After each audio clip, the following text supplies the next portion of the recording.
सब लोग का आशीर्वाद है ना भैया, ये जीतेंगे तो मेरे प्रधानमंत्री नरेंद्र मोदी। नमस्कार, मेरा नाम आलोक है। आप लाइव स्ट्रीम देख रहे हैं। बिहार विधानसभा के चुनाव चल रहे हैं। पहले फेज की वोटिंग समाप्त हुई और अब बारी है दूसरे फेज की वोटिंग की, जो कि 11 नवंबर को होनी है। देखिए, आज बम्पर वोटिंग हुई है। अच्छी संख्या में लोगों ने घर से निकलकर अपना मतदान दिया है और 121 सीटों पर वोटिंग समाप्त हो चुकी है।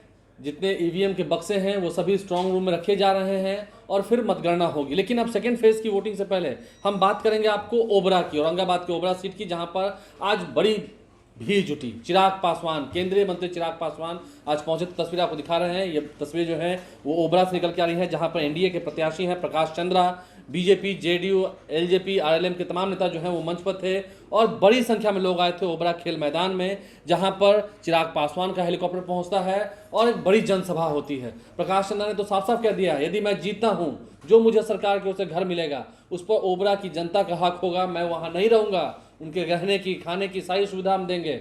और मैं जब विधायक नहीं भी था तब भी मैंने लोगों की सेवा की है। मैं कभी क्षेत्र से दूर नहीं गया हूं और जीत जाने के बाद तो और सरकार का सहयोग रहेगा। एनडीए के प्रत्याशी प्रकाश चंद्रा ने खूब प्रचार प्रसार भी किया है। चिराग पासवान उन्हें जिताने पहुंचे हैं। क्या कुछ कह रहे थे वहां को सुनाते हैं। बिहार विधानसभा चुनाव प्रचार के एक अहम पड़ाव के दिन आप लोगों के बीच आया हूं। आप लोगों के बीच सब एक अहम पड़ाव के बीच आप लोगों से ये संवाद साध रहा है। आप सब जानते हैं कि बिहार में विधानसभा के चुनाव के पहले चरण का मतदान आज हो रहा है और पहले चरण के मतदान में आज सुबह हम भी अपने गृह जिले खगड़िया के अलौली विधानसभा के शहरबंदी गांव में आज सुबह हम भी वोट डालकर आए हैं और हमने तो अपनी जिम्मेदारी निभाई। अब ये ओबरा की महान जनता की ये जिम्मेदारी है कि आगामी 11 तारीख को जब ओबरा विधानसभा में मतदान संवाद साधकर आपके लिए केंद्र सरकार की योजना लाने का काम करें। मेरे साथ बैठकर ओबरा विधानसभा में खाद्य प्रसंस्करण के कौन कौन से उद्योग लगाए जा सकते हैं, ये आने वाले दिनों में ये करने का काम करेंगे। इसीलिए साथियों, जरूरी है एक जानकर यहाँ से चुनाव जीत कर जाए, वो जीत के जाने के बाद आपके विकास के लिए काम करे, आपकी समस्या के समाधान के लिए काम करे। साथियों, एक बात तय है, पिछले 20 दिन से मैं प्रचार कर रहा हूं और इस 20 दिन में जो जानकारी, जो रुझान सामने आए हैं, उससे एक बात तय है कि आगामी 14 साल वो देखिए हम अपने साथ लेकर आए। अपने चुनाव से हेलीकॉप्टर को साथ में लेकर आए हैं। 2 नंबर पर हेलीकॉप्टर छाप के सामने बटन दबाना है। सब लोग का आशीर्वाद है ना भैया, ये जीतेंगे तो मेरे प्रधानमंत्री नरेंद्र मोदी कि आपके लिए, आपकी हक, आपके हितों की वो लड़ाई लड़ सके। और ये तमाम गुण प्रकाश चंद्रा जी में है। ये विश्वास मैं आपको दिलाता हूँ कि यहाँ से जीत के जाने के बाद प्रकाश चंद्रा जी, मेरे जितने युवा साथी हैं, कोई चाचा चाची, दादा दादी, नाना नानी छूटना नहीं चाहिए। सबको मतदान केंद्र लेकर जाना है। जाइएगा ना? कितने नंबर पर बटन दबाइएगा? सबको पता 2 नंबर दिखाइए। सब लोग 2 नंबर। एक ऐसा व्यक्तित्व है जो दिन रात सोते जागते सिर्फ और सिर्फ सोचते हैं तो ओबरा विधानसभा के विकास की। और ये मैं व्यक्तिगत अनुभव से आपको बता सकता हूं। अभी अगर मैं अपना हर गरीब परिवार को साथ लेकर मुख्य धारा के साथ जोड़ना, जब मेरे प्रधानमंत्री कहते हैं कि 2047 तक भारत को विकसित देश बनाएंगे, तो भारत विकसित तब बनेगा जब मेरा बिहार विकसित बनेगा, बिहार का हर एक जिला विकसित बनेगा, बिहार की हर एक विधानसभा विकसित बनेगी, जब मेरा ओबरा विकसित बनेगा, जब ओबरा का हर एक प्रखंड अपनी जिम्मेदारी निभाए।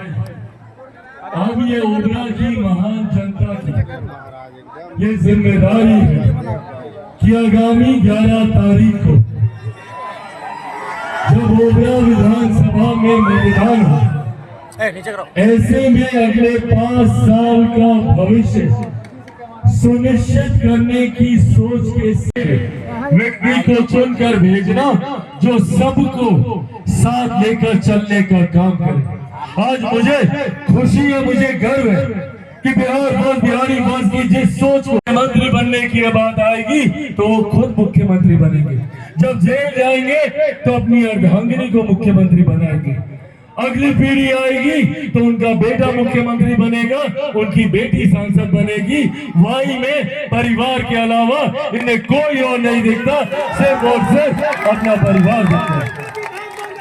भाई मेरा भी एम समीकरण है, पर मेरे एम में शासनकाल में मुसलमानों की सबसे बदहाल परिस्थिति थी। ऐसे में बिल्कुल ऐसे में इसीलिए मैं अपने मुसलमान भाइयों से भी आग्रह करता हूं, आइए साथ में जो आपको वोट बैंक समझते हैं उनको जवाब दीजिए। और वाई में ये लोग क्या करते हैं, वाई में सिर्फ एक परिवार। ये पटना में मिलने वाला बंगला जनता के नाम होगा। मेरे वेतन के पैसे से राष्ट्रीय अध्यक्ष जी, मेरे वेतन के पैसे से इनके लिए दोनों टाइम भोजन की व्यवस्था होगी, इनको हॉस्पिटल ले जाने के लिए वहाँ गाड़ी की व्यवस्था होगी।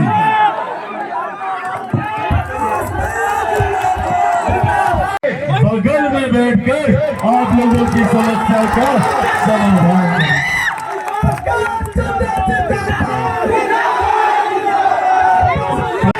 और इसीलिए साथियों आज ये आग्रह करने आया, जरूरी है ऐसे नेता का चुनाव करना जो सही मायनों में आपके विकास की चिंता करे, जो कल को जब जीत परिणामों के बाद बिहार में एक बार फिर से एनडीए की सरकार बनने जा रही है। इसमें कहीं कुछ संदेह नहीं और इसमें किसी को संदेह नहीं। आप लोगों को संदेह है क्या? एनडीए की सरकार बन रही है ना, तो जब एनडीए की सरकार बनने जा रही है तो उसमें ओबरा विधानसभा की ये जिम्मेदारी बनती है कि इस एनडीए की सरकार में आपका प्रतिनिधित्व और इनके मैसेजेस आपको दिखा। तो इनके पिछले 100 मैसेजेस में 100 के 100 मैसेजेस सिर्फ ओबरा विधानसभा की समस्याओं के समाधान को लेकर। इस मंत्री से बात कर लीजिए, तो इस अधिकारी से बात कर लीजिए, यहाँ पे ये करवा दीजिए, यहाँ पे इसको बोल दीजिए। मैंने इनसे ज्यादा कर्म, इनसे ज्यादा अपने क्षेत्र के विकास के लिए शायद भैया हमारी समीकरण एम में सांप्रदायिकता जिसको इन्होंने सिर्फ वोट बैंक बना के रखा। इतने साल सत्ता में कांग्रेस रही केंद्रीय सरकार में, बिहार में 15 साल तक कांग्रेस रही, उसके बाद भी सच्चर कमेटी की रिपोर्ट कहती है कि कांग्रेस के जब विकसित बनेगा तब जाकर 2047 में मेरा भारत विकसित बनेगा। और इसी सोच के साथ हम लोग आगे बढ़ रहे। साथियों बस आज ये आग्रह करने आया हूं, लंबे समय के बाद आने वाले 5 सालों के लिए बिहार को एक डबल इंजन की स्थिर सरकार मिलने जा रही है।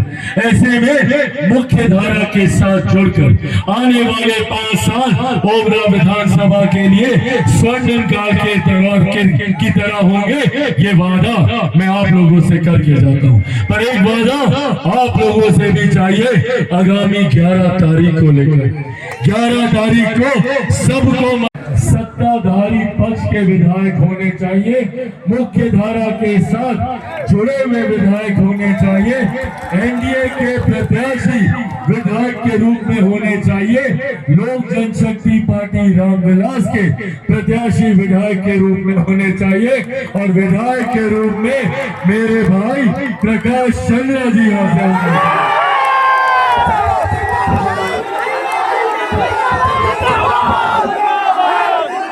प्रकाश जी, चिराग जलता है तो प्रकाश लेता है, जब चिराग जलता है तो प्रकाश देने का काम करता है। तो अब इस चिराग के प्रकाश को जिताने की जिम्मेदारी आप सबके ऊपर है। अब अगर आप सबका आशीर्वाद हो तो इनको विजय की माला दे दी जाए, जोरदार ताली बजाकर अपना आशीर्वाद दीजिए। जनता को एक वचन मैं चाहता